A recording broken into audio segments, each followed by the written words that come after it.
परमिटेंस। आज हम चालू करने वाले हैं हमारी साइंस ऑफ क्लास 10। अब हम सबसे पहले चालू करेंगे हमारे chapter 1 chemical reactions and equation से।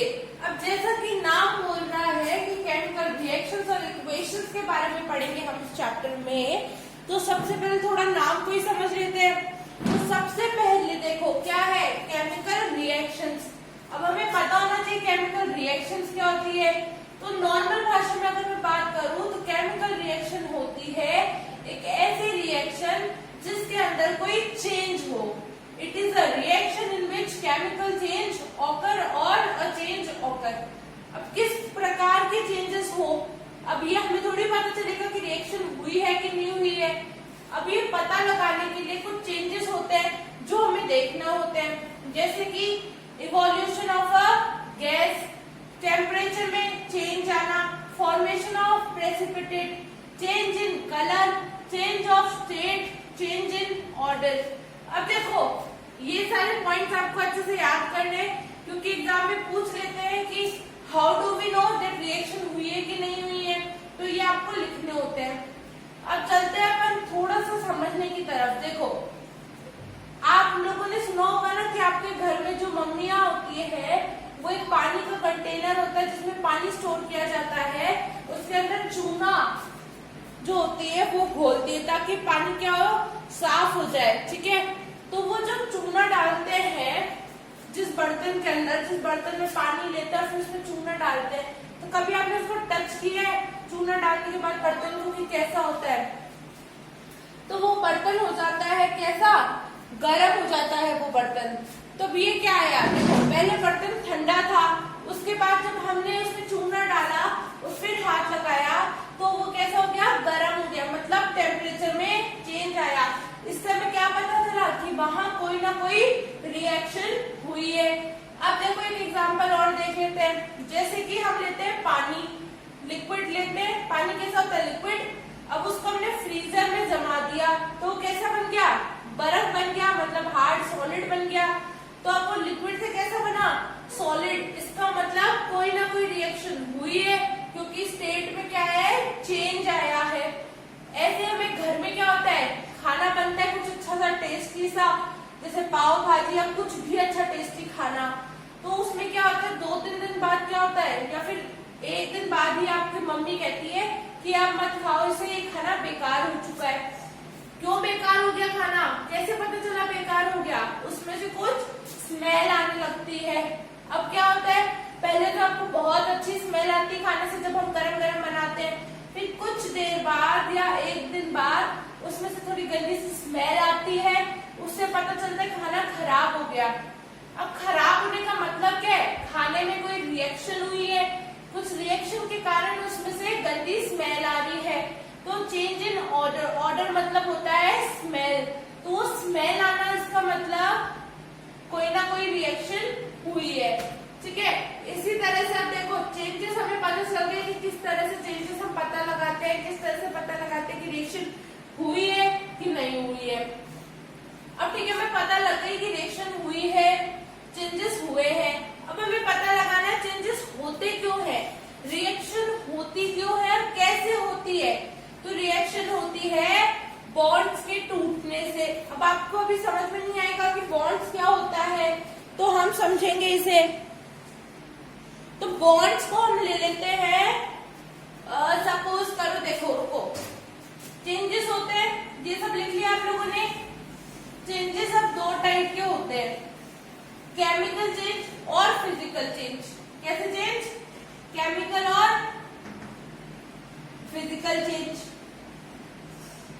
फिजिकल चेंज वो होता है जिसमें कुछ नया नहीं बने, बस या तो कलर चेंज हो जाए या स्टेट चेंज हो जाए। जैसे इसके अंदर एग्जांपल दूं पानी का, पानी पहले क्या होता है, लिक्विड होता है, उसको मैं फ्रीजर में जमाने को छोड़ देती हूँ, फिर बाद में बाहर निकालती हूँ तो वो कैसे बन जाता है, बर्फ, मतलब सॉलिड, लिक्विड से सॉलिड बन जाता है।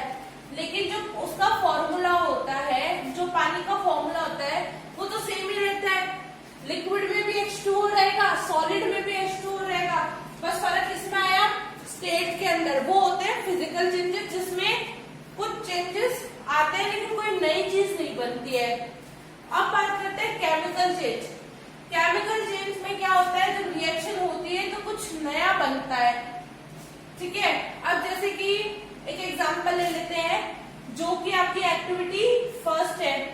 एक्टिविटीज के लिए एक बात बोल दूं कि आप लोग कभी उसे इग्नोर मत करना कि एक्टिविटीज है हम नहीं पढ़ेंगे। केमिस्ट्री में एक्टिविटीज से ही सबसे ज्यादा क्वेश्चंस आते हैं, स्पेशली जो रिएक्शंस होती है वो एक्टिविटीज में से ही आती है, तो सारी एक्टिविटीज अच्छे से हम करेंगे।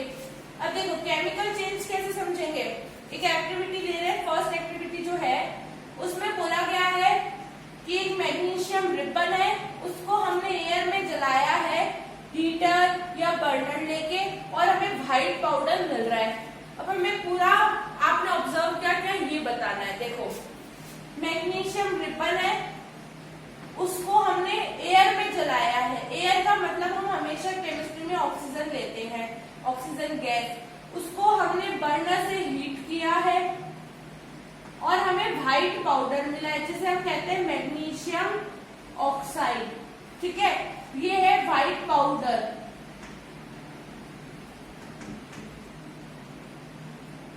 अब देखो दो चीज मिली है, मैग्नीशियम प्लस ऑक्सीजन, और ये मिलकर क्या बनी है, एक कोई नई चीज। तो इस टाइप के चेंज को हम कहते हैं केमिकल चेंज, जिसमें कुछ चीजें में रिएक्शन हो और हमें एक नई चीज मिले, ठीक है। अब देखो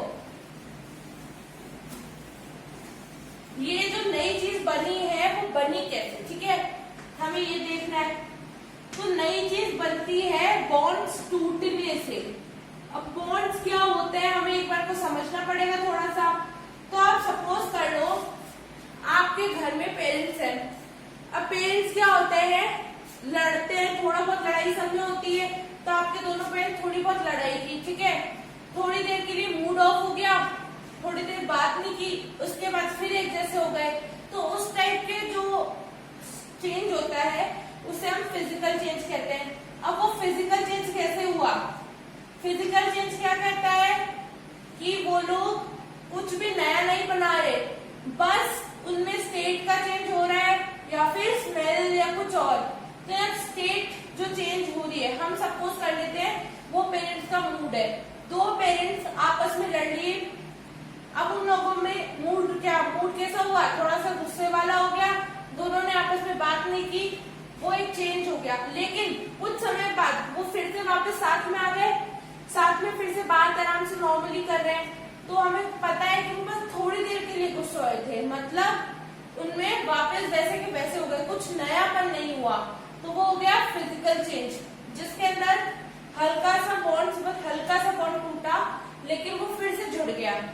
अब केमिकल चेंज कब होता है, जब बॉन्ड टूट के कुछ और बना ले। जैसे कि सपोज करो कई पेरेंट्स के साथ ऐसे होता है कि वो आपस में से लड़ लेते हैं, बहुत ज्यादा लड़ लेते हैं, इसका मतलब बहुत ज्यादा रिएक्शन हो गई, बहुत ज्यादा रिएक्शन हुई तो बॉन्ड टूट जाता है, मतलब बहुत ज्यादा लड़ाई हुई। तो क्या होता है, कई बार ऐसा होता है ना कि पेरेंट्स डिवोर्स ले लेते हैं, अलग अलग हो जाते हैं। तो उस समय क्या हुआ, पहले वो पेरेंट्स एक साथ थे, अब जब उनमें बहुत ज्यादा लड़ाई हुई तो वो कुछ अलग हो गए, मम्मी अलग पापा अलग, तो उन्होंने अलग अलग अपने आप को कर लिया। ठीक इसी तरह से होता है केमिकल चेंज, दो कुछ चीजें होती है, अब वो अपने बॉन्ड्स तोड़ेगी, तोड़ के वो अलग अलग हो गई, मतलब इन दोनों ने अपने बॉन्ड्स तोड़े और ये जो ऑक्सीजन बॉन्ड टूटा वो जाके मैग्नीशियम से मिल गया, ठीक है, ऐसे होता है। अब हम बात करते हैं कि केमिकल चेंज हमें पता चल गया क्यों हुआ, क्या हुआ। अब एक बार बात कर लेते हैं फिजिकल चेंज में कि फिजिकल चेंज में क्या चीज अलग होती है। जैसे कि मैंने बोला कि फॉर्मूला सेम रहता है, चाहे वो पानी हो चाहे वो बर्फ हो, दोनों में फॉर्मूला पानी का कैसा रहेगा, H2O, ठीक है। अब बस क्या होगा, ये लिक्विड है ये सॉलिड है, तो लिक्विड में मेल्टिंग पॉइंट जो होगा वो कुछ और होगा और सॉलिड का मेल्टिंग पॉइंट कुछ और होगा।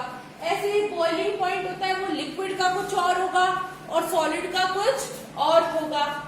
तो ये जो कुछ प्रॉपर्टीज होती है, बाहरी प्रॉपर्टीज जिसे कहते हैं, melting point, boiling point, condensation, ये थोड़ा सा चेंज होता है दोनों में। बाकी ये जो फॉर्मूला है वो सेम रहता है, मतलब कुछ नया नहीं बना, बस लिक्विड से सॉलिड में चेंज हो गया, और केमिकल चेंज में कुछ नया बनता है। ठीक है, अब हमने बात तो कर ली केमिकल रिएक्शंस क्या होती है, सब कुछ बात कर ली। अब चलते हैं हम, दूसरा टॉपिक भी तो है हमारे चैप्टर का, केमिकल इक्वेशंस। अब केमिकल इक्वेशंस क्या होता है, तो केमिकल इक्वेशंस होती है सिंबॉलिक रिप्रेजेंटेशन।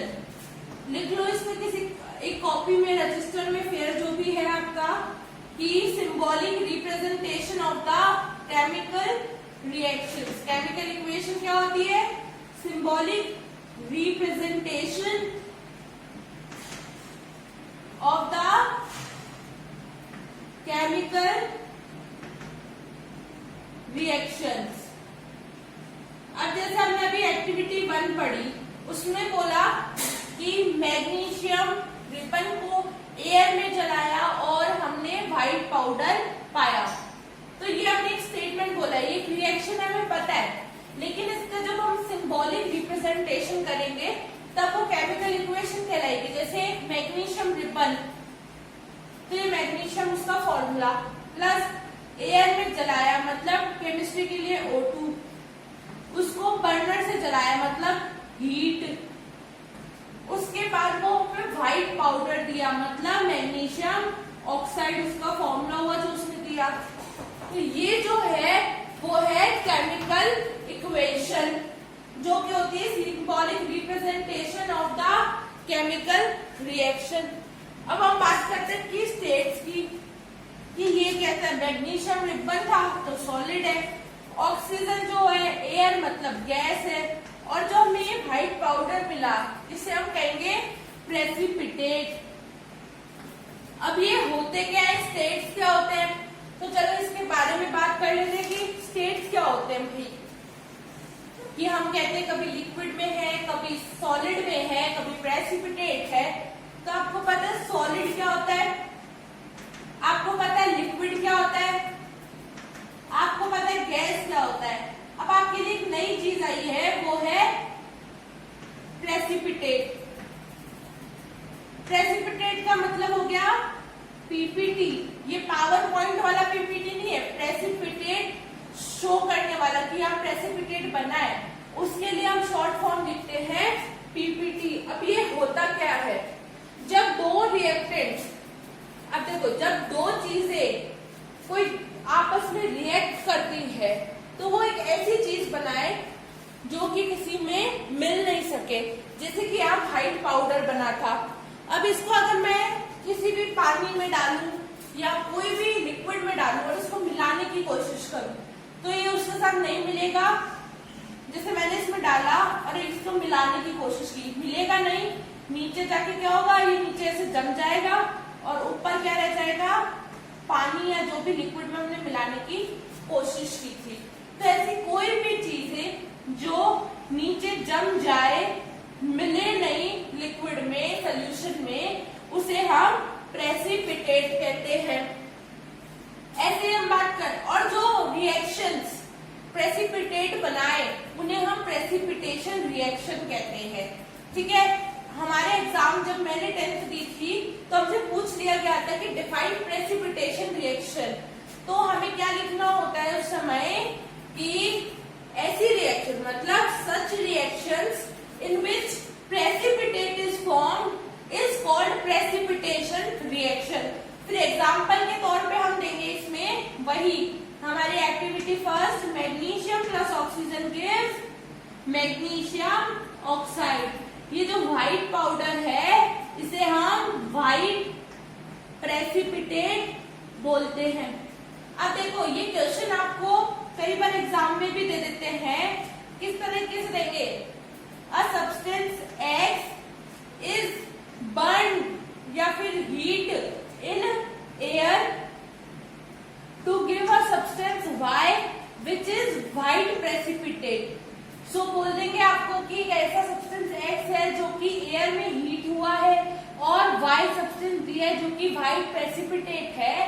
तो बताओ X क्या है, Y क्या है। तो अगर आपको ये रिएक्शन याद होगी तभी आप बता सकते हो कि X तो Mg है और Y जो है वो है मैग्नीशियम ऑक्साइड, जिसका कलर होता है व्हाइट, मतलब वो होता है व्हाइट प्रेसिपिटेट। ठीक है, अब हमें प्रेसिपिटेट समझ में आ गया कि क्या होता है।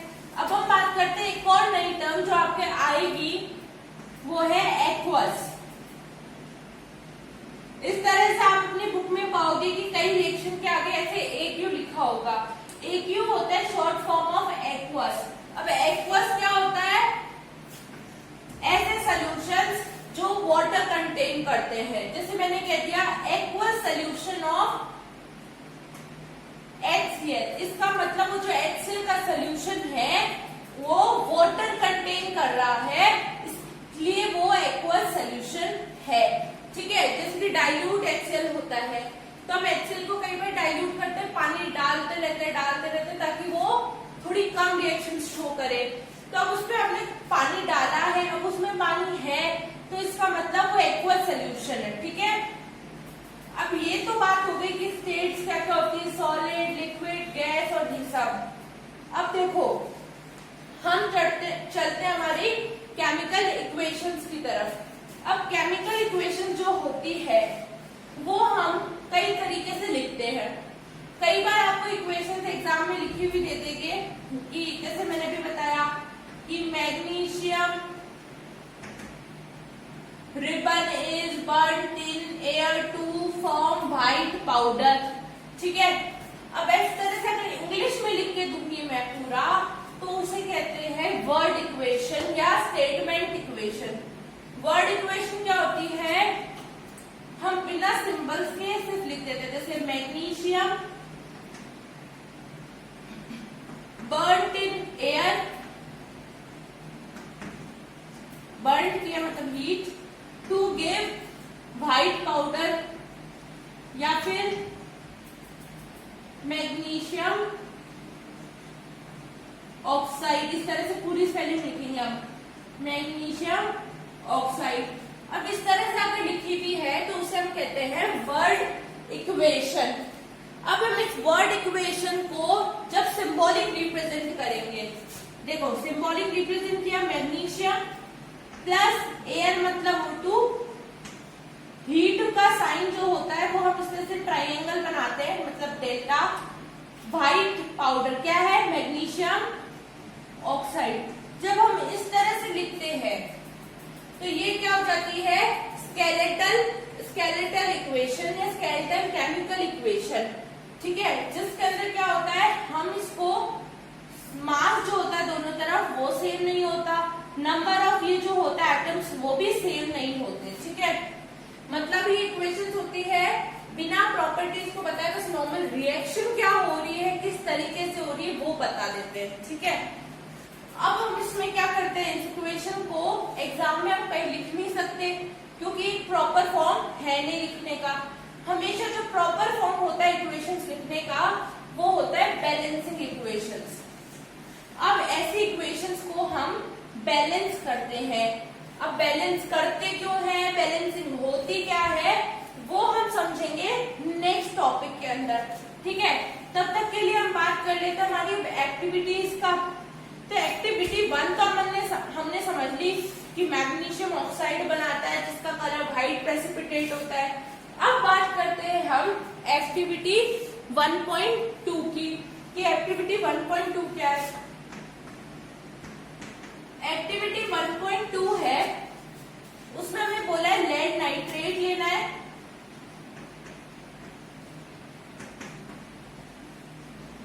और हमें उसके अंदर पोटेशियम आयोडाइड मिलाना है।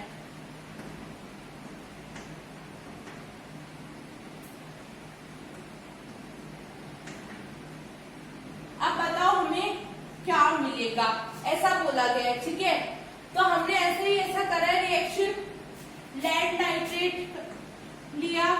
लेड नाइट्रेट का फॉर्मूला होता है, अब पोटेशियम आयोडाइड मिलाया, और जो हमें रिएक्शन मिली है, रुको इसके मैं छोटे तरीके से लिख दूं ताकि बोर्ड पे पूरा आ जाए।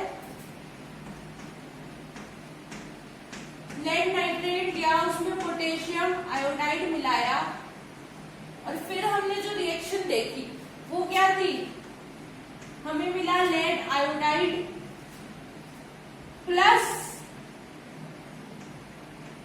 पोटेशियम नाइट्रेट KNO3, ठीक है।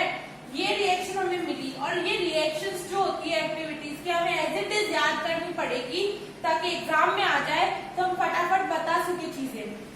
अब ये हमने मिलाया दोनों और हमें मिला lead iodide plus potassium nitrate. अब लेड आयोडाइड क्या होता है, येलो पीपीटी। ये रिएक्शन जो है ये येलो पीपीटी से बहुत फेमस है कि एक ऐसी रिएक्शन जिसके अंदर येलो पीपीटी बने, तो वो ये ही रिएक्शन है आपके कोर्स के अंदर, ठीक है। अब चलते हैं हम थर्ड एक्टिविटी की तरफ। याद रखना ये एक्टिविटी येलो पीपीटी बनाती है, फर्स्ट एक्टिविटी व्हाइट पीपीटी बनाती है।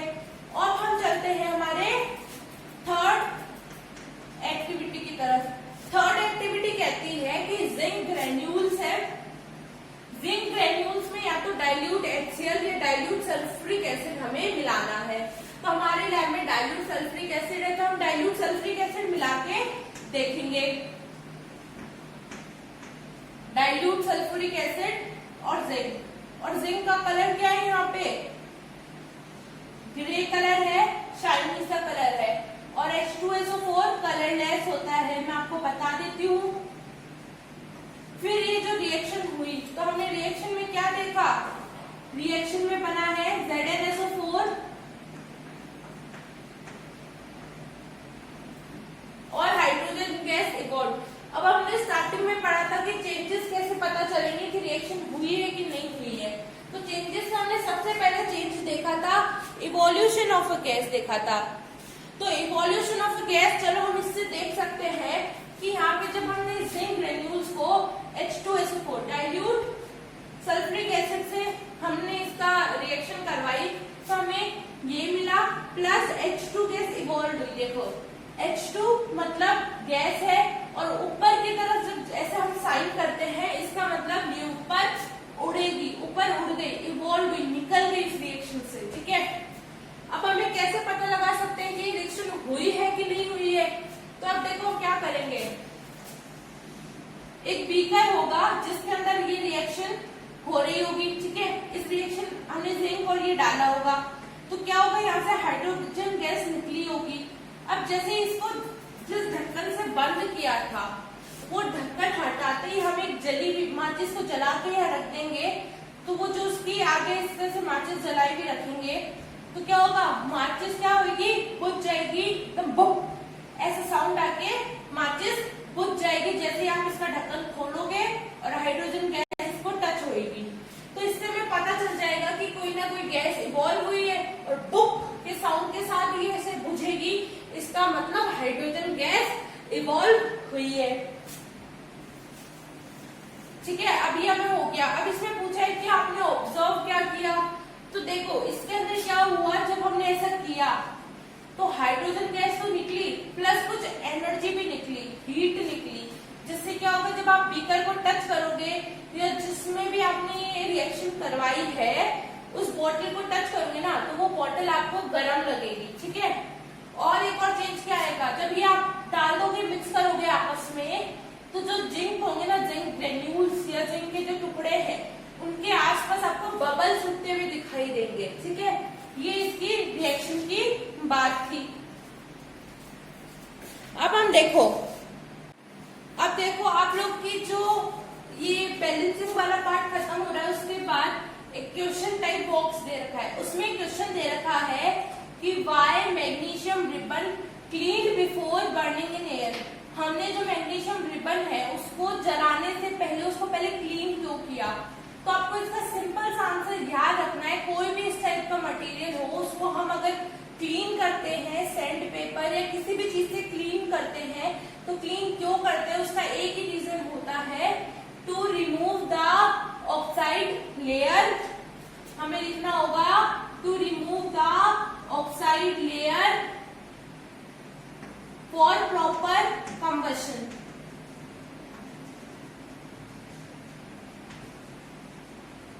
For proper combustion